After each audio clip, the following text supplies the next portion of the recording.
अस्सलाम वालेकुम dear students, कैसे हैं आप सब। उम्मीद करती हूँ आप सब बहुत खैरियत से होंगे। आज हम करने जा रहे हैं जी हमारा fourth topic of this chapter number 14, जो कि है जी इलेक्ट्रोमैग्नेटिज्म के बारे में। तो फोर्थ टॉपिक जो है वो हमारा है जी एम्पियर्स लॉ और determination of flux density B.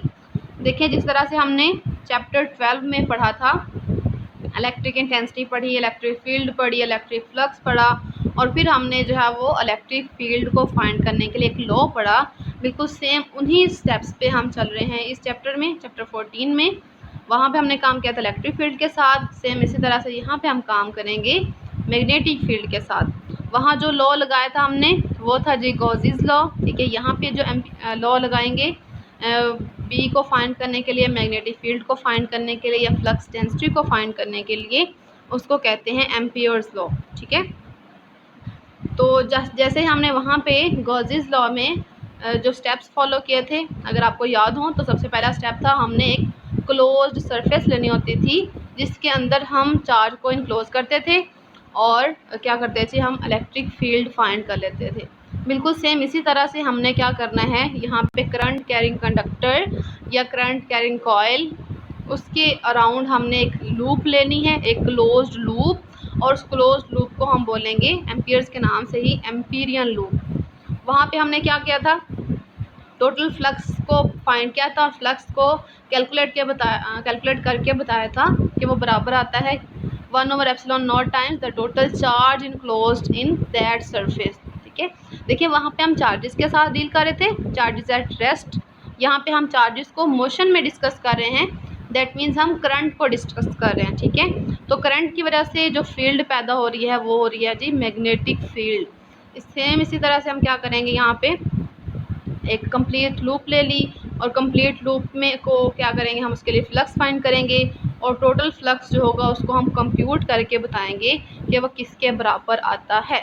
ठीक है, तो जिस तरह से हमने वहाँ पे सरफेस को डिवाइड किया था छोटे छोटे पैचेस में, ताकि हर पैच जो है वो फ्लैट हो जाए और वहाँ पे हम फार्मूला लगा सकें जी ई डॉट डेल्टा ए।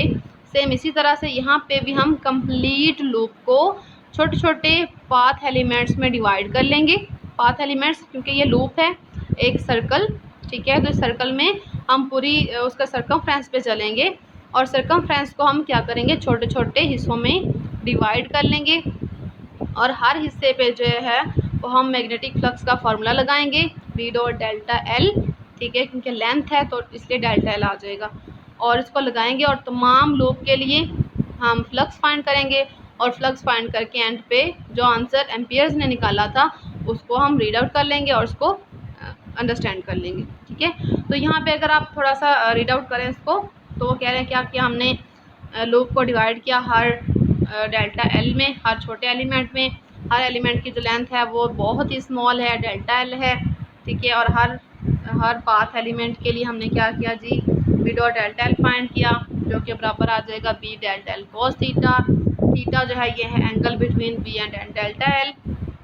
वो यहाँ पे बता रहे हैं कि ये जो बी कॉस थीटा है वो रिप्रेजेंट कर रहा है जी बी के उस कंपोनेंट को जो कि डेल्टा एल के अलोंग है। देखिए, कल वाले टॉपिक में हमने पढ़ा कि फ्लक्स तभी मैक्सिमम आता है जब हमारे पास बी और ए सेम सिचुएशन में हो जाते हैं, पैरेलल हो जाते हैं, या एक दूसरे के अलोंग हो जाते हैं।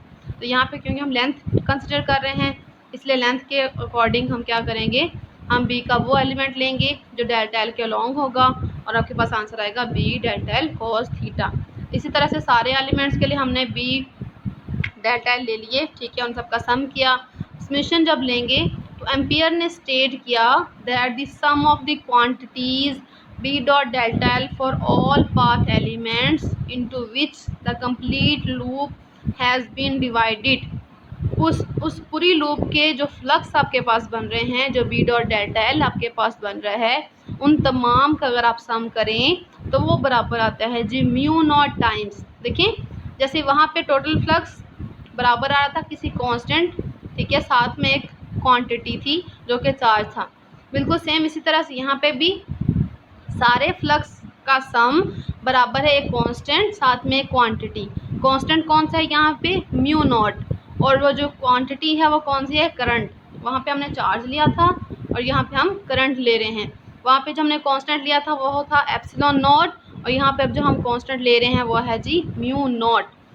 तो एम्पियर की स्टेटमेंट यहाँ पे आप इसको अंडरलाइन भी कर सकते हैं या आपने याद भी रखनी है, ये पेपर में भी आती है। ठीक है, तो ये क्या है जी, एम्पियर ने स्टेट किया his law that the sum of all the quantities B dot delta L, उस पूरी सरफेस के लिए जो हमने कंसिडर की और उन सब का सम लिया, किसके बराबर है जी mu not times the total current enclosed by the loop, where mu not क्या है, एक कांस्टेंट है, और इस कांस्टेंट का क्या नाम है, इस कांस्टेंट का नाम है जी परमीएबिलिटी ऑफ फ्री स्पेस। चैप्टर 12 में क्या था, परमिटिविटी एप्सिलॉन नॉट, और यहाँ पे क्या है परमीएबिलिटी ऑफ फ्री स्पेस। जो काम वहाँ पे एप्सिलॉन नॉट कर रहा था बिल्कुल सेम वही काम यहाँ पे म्यू नॉट कर रहा है। और यहाँ पे अगर हम यूनिट्स की बात करें तो कहते हैं जी इसका जो यूनिट है वो होता है जी 4 पाई × 10⁻⁷ वेबर पर एम्पियर पर मीटर। जो म्यू नॉट की वैल्यू है वह है 4 पाई × 10⁻⁷, और इसका यूनिट है वेबर पर एम्पियर पर मीटर। इस तरह से मैथमेटिकली हमने इसको लिख दिया जी। तमाम पाथ एलिमेंट्स के लिए बी डॉट डेल्टा एल का sum B dot delta L for 1 plus B dot delta L for 2 plus so on B dot delta L for any path elements, जो कि कोई सा भी हो सकता है, plus B dot delta L for nth part बराबर है जी म्यू नॉट आई।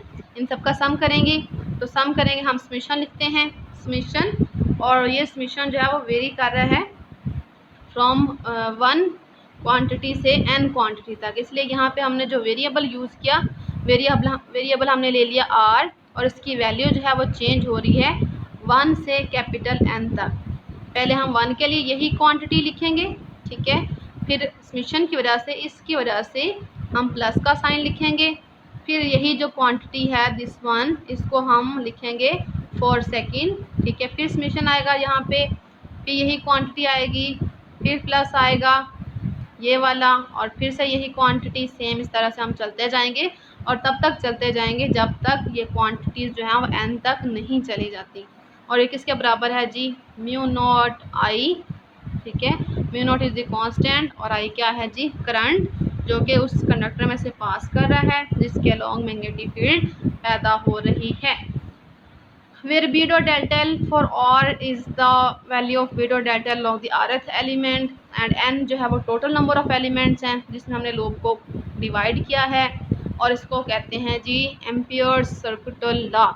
ये एक शॉर्ट क्वेश्चन है और ये बहुत इंपॉर्टेंट है, और ये जो शॉर्ट क्वेश्चन है ये आता है जी नेक्स्ट, ये जो टॉपिक आ रहा है जो कि एक लॉन्ग क्वेश्चन है, field due to current carrying solenoid, इसके साथ आता है हमेशा। क्वेश्चन बनता है जी state ampere's circuital law and find field due to current carrying solenoid, ठीक है।